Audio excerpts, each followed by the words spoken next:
Assalamualaikum warahmatullahi wabarakatuh. Alhamdulillah wassalatu wassalamu ala Rasulillah. La haula wa la quwwata illa billah. Allahumma salli wa sallim wa barik ala Muhammad wa ala alihi wa ashabihi wa man tabi'ahum bi ihsanin ila yaumiddin. Amma ba'd. Anak-anakku dan saudara-saudaraku rahimani wa rahimakumullah yang dimuliakan Allah Subhanahu wa taala. Pada kesempatan yang bahagia ini, bahagia karena kita diberikan jatah usia dan diberikan waktu oleh Allah Subhanahu wa taala untuk senantiasa menjalani tugas kewajiban kita selaku manusia, selaku hambanya yang beriman dan bertakwa. Terutama di bulan suci Ramadan ini, kita tentunya harus menegakkan ibadah dengan cara ikhlas, memurnikan ketaatan kepada Allah Subhanahu wa taala, dan salah satunya adalah di dalam rangkaian ibadah puasa itu ada yang dinamakan dengan zakat fitrah. Nah, pada kesempatan ini pula Bapak akan menjelaskan materi pelajaran, yaitu ada di bab 4 ya.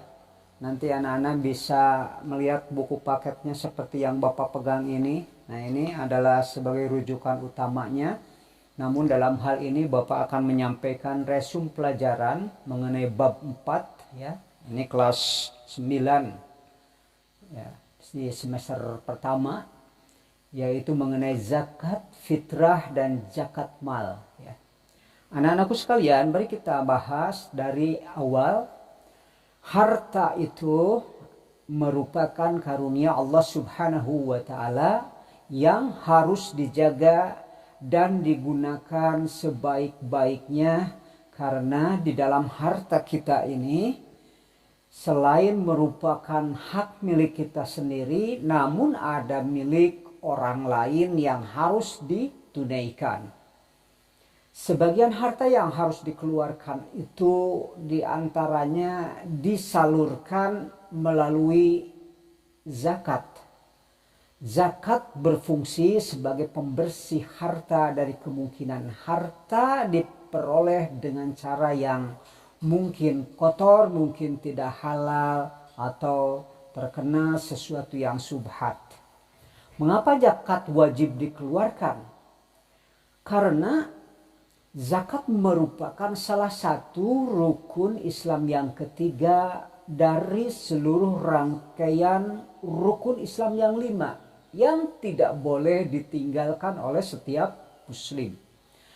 Nah, dalil nakli tentang wajibnya syariat zakat ini adalah tertera di dalam Al-Quran maupun Al-Hadis. Di dalam Al-Quran Allah Subhanahu wa ta'ala berfirman, A'udzubillahi minasyaitonirrajim, khudh min amwalihim sadaqatan tutahhiruhum wa tujakkihim biha wa salli alaihim inna salataka sakanu lahum wallahu sami'un alim.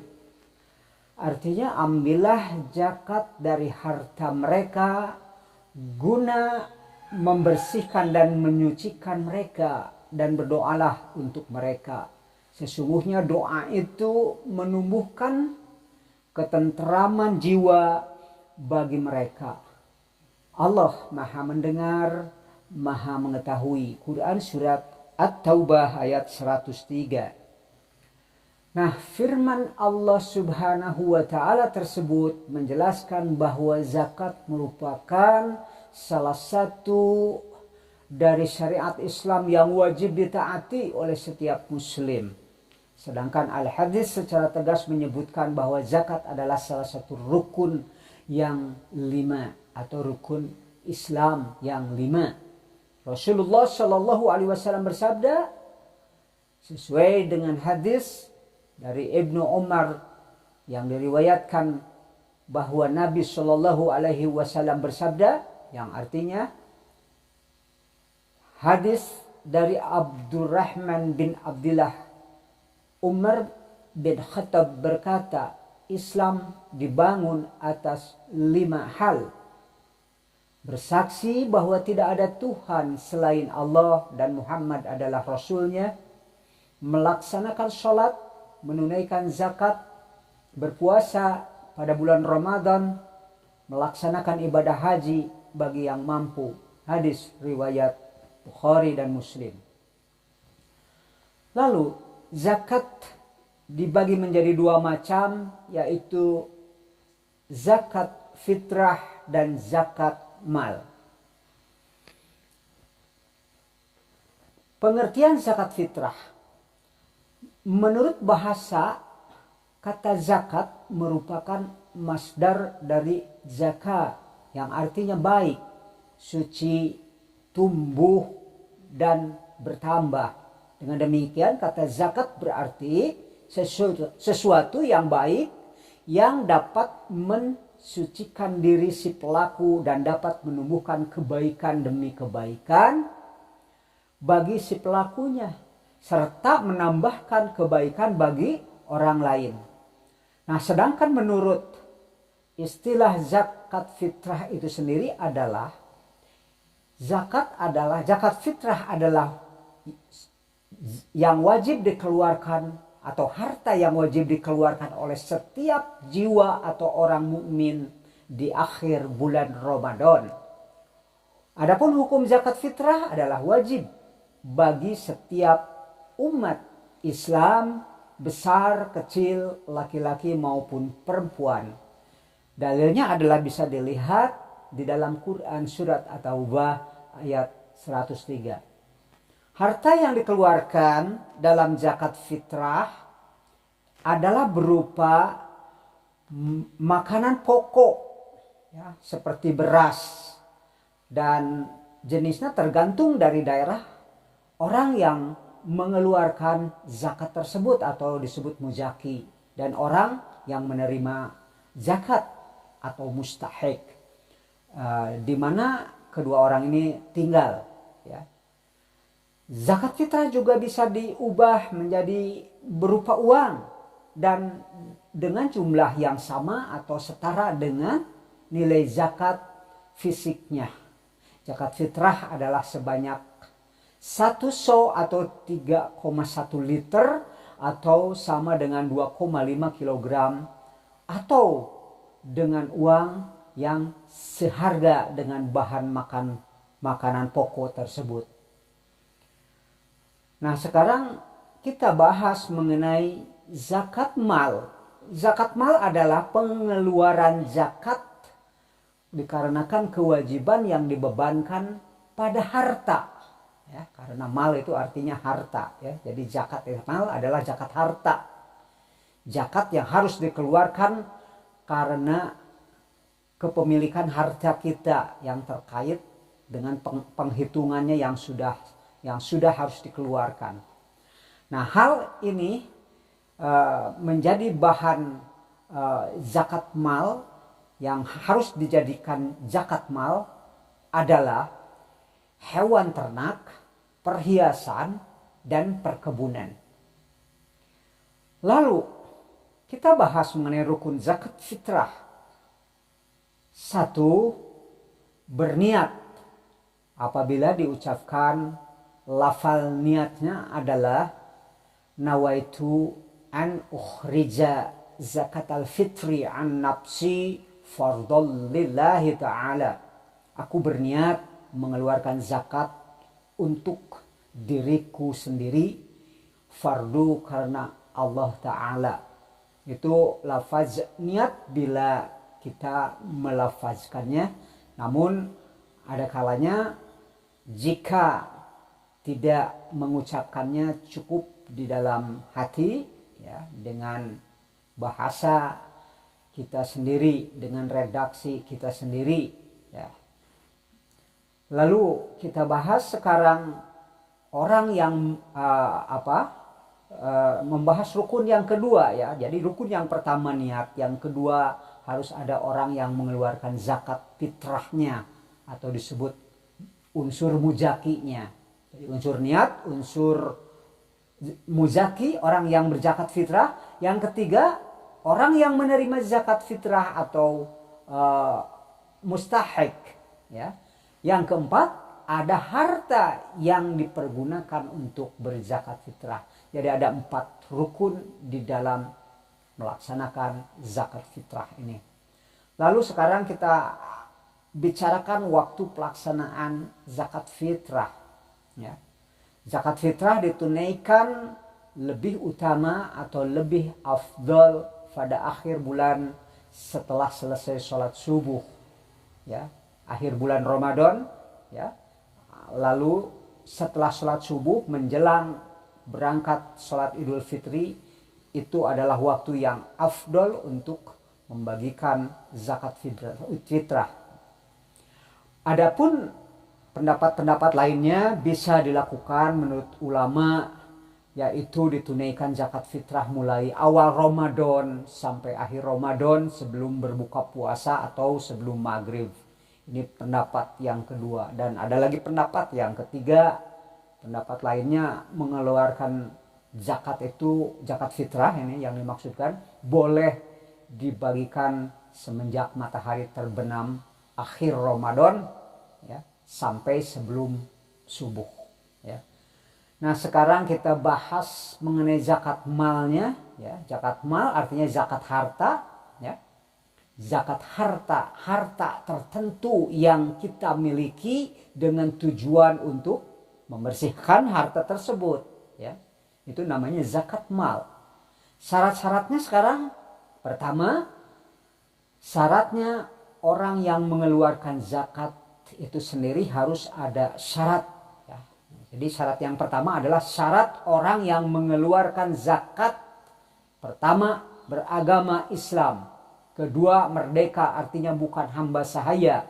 Ketiga, harta yang dizakati merupakan harta miliknya sendiri secara mutlak dan sah, bukan dari hasil pinjaman. Kemudian yang keempat, hartanya sudah mencapai nisab.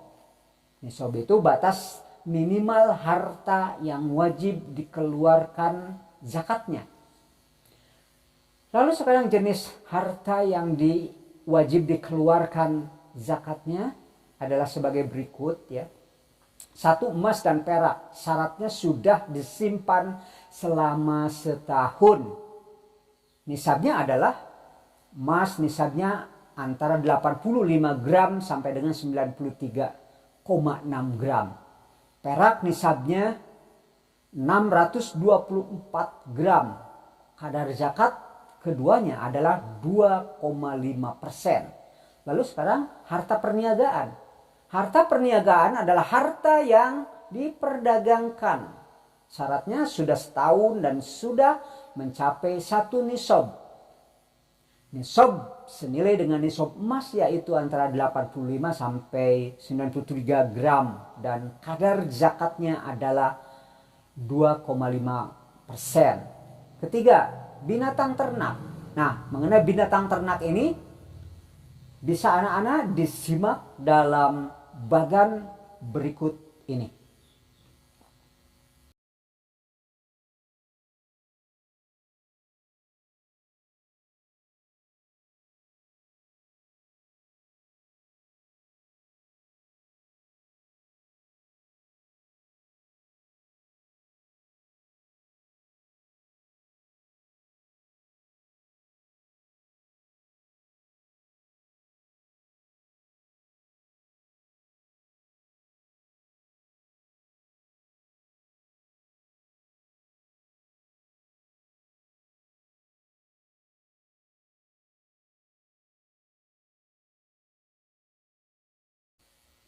Yang keempat sekarang pertanian.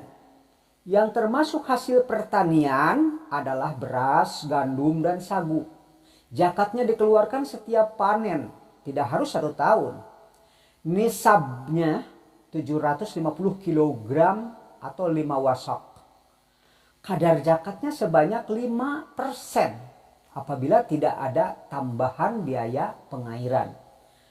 Nah, sekarang harta temuan rikaz itu juga harus dijakati ya. Untuk harta temuan atau rikaz ini zakatnya sebanyak 20%. Kelima, orang yang berhak menerima zakat sekarang kita bahas. Jadi orang yang berhak menerima zakat di dalam Islam dikenal dengan istilah mustahik. Jadi kalau ada pertanyaan apa itu mustahik? Mustahik adalah orang yang berhak menerima zakat. Ada 8 golongan atau disebut 8 asnaf ya di dalam Al-Quran. Yaitu 8 golongan orang yang berhak menerima zakat. Yaitu berdasarkan firman Allah Subhanahu wa ta'ala. Allah Subhanahu wa ta'ala berfirman, sesungguhnya zakat itu hanyalah untuk orang-orang fakir, orang miskin, amil zakat, orang yang dilunakkan hatinya atau mu'alaf, untuk memerdekakan hamba sahaya, untuk membebaskan orang yang berhutang, untuk jalan Allah, dan untuk orang yang sedang dalam perjalanan. Sebagai kewajiban dari Allah. Allah maha mengetahui, maha bijaksana. Quran surat At-Taubah ayat 60. Nah, kita bahas satu persatu daripada rincian mustahik daripada 8 asnaf tadi. Ya. Yang pertama, fukoro atau para fakir artinya. Orang yang tidak memiliki mata pencaharian tetap dan hidupnya jauh di bawah sejahtera dan tidak mampu memenuhi kebutuhan pokok dan tanggungan hidupnya. 2. Miskin. Miskin adalah orang yang memiliki mata pencaharian tetapi penghasilannya tidak mencukupi untuk menanggung dirinya dan tanggungannya. Ketiga, amil zakat. Amil zakat itu para pengurus zakat. Orang yang mengumpulkan dan mendistribusikan zakat. 4. Mu'alaf. Mu'alaf adalah orang yang baru masuk Islam dan membutuhkan bantuan untuk menguatkan dalam tauhid dan syariah. Kelima, hamba sahaya. Hamba sahaya itu budak yang ingin memerdekakan dirinya. Lalu 6. Gharim. Orang yang berhutang untuk kebutuhan hidup dalam mempertahankan jiwa dan izzahnya. Ketujuh, fi sabilillah. Apa itu fi sabilillah? Mereka yang berjuang di jalan Allah dalam bentuk kegiatan dakwah, jihad dan sebagainya. Lalu kedelapan, ibnu sabil. Mereka yang kehabisan biaya di perjalanan dalam ketaatan kepada Allah. Nah itu ya pengertian-pengertian daripada 8 golongan atau 8 asnaf tadi. Lalu sekarang kita bahas hikmah dari zakat antara lain. 1. Mengurangi kesenjangan sosial antara mereka yang berada dengan mereka yang miskin. 2. Membersihkan dan mengikis akhlak yang buruk, yakni sifat bakhil dan tamak. 3. Alat pembersih harta dari ketamakan orang jahat. 4. Ungkapan rasa syukur atas nikmat yang Allah berikan. 5. Sarana untuk mengembangkan potensi ekonomi umat. 6. Menyucikan diri. Ya, jadi bertujuan untuk menyucikan diri dari dosa dan memurnikan jiwa atau tazkiyatun nafs. 7. Menolong, membantu dan membina kaum du'afa atau orang lemah secara ekonomi maupun mustahik lainnya ke arah kehidupan yang lebih sejahtera.